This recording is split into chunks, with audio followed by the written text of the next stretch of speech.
Small এবং medium এন্টারপ্রাইজের জন্য ঋণের প্রবাহ ঠিক রাখার জন্য সুদের যেই চাপটা পড়ছে সুদ বৃদ্ধির সেটা কিভাবে কন্ট্রোল করা যায় এই ফোকাসেই আমরা আসলে ডিসকাশন করি। গভর্নর মহোদয় আমাদেরকে আশ্বাস দিয়েছেন যে এই বিষয়গুলো তারা বিবেচনা করবে। ব্যাংকের থেকে টাকা মেরে দেন কিংবা যখন ঋণ সৃষ্টি হয় সেটার খরচ কিন্তু আমাদের সাধারণ যে বড়োয়াররা আমাদের কি দিতে হয়।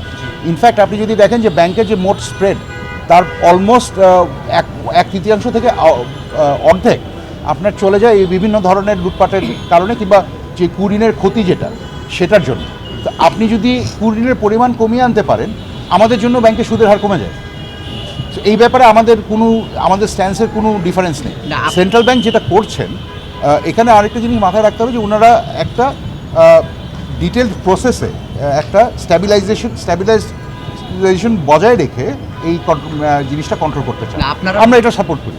আমাদের অবস্থান ইজ ভেরি সিম্পল, আমরা তো এদের সাপোর্টার না, আমরা তো সাধারণ ব্যবসায়ী।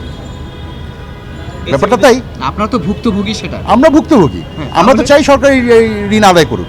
আমাদের জন্য স্পেসিফিক্যালি যে জিনিসটা আমরা চেয়েছি সেটা হচ্ছে যে আমাদের মিডিয়াম এবং স্মল এন্টারপ্রাইজের জন্য দুই ধরনের সাপোর্ট দরকার। এক হচ্ছে ইন্টারেস্ট রেটের চাপটা, সুদের হার বেড়ে যাওয়ার ফলে যে চাপটা তৈরি হবে সেটা কন্টেইন করা।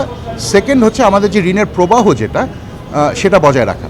এই দুটোর জন্যই আমরা যেটা রিকোয়েস্ট করেছি, প্রথমে যেটা বললাম যে আপনার এক হচ্ছে যে সেন্ট্রাল ব্যাংকের যে ক্রেডিট গ্যারান্টি স্কিম, তারপরে এসএমই প্রি ফান্ডিং এবং এসএমই রিফাইন্যান্সিং, এই তিনটা উইন্ডোকে কিভাবে আরও বেগবান করা যায় সেটা আসলে আমরা মনে করি একটা খুব জরুরি একটা ব্যাপার।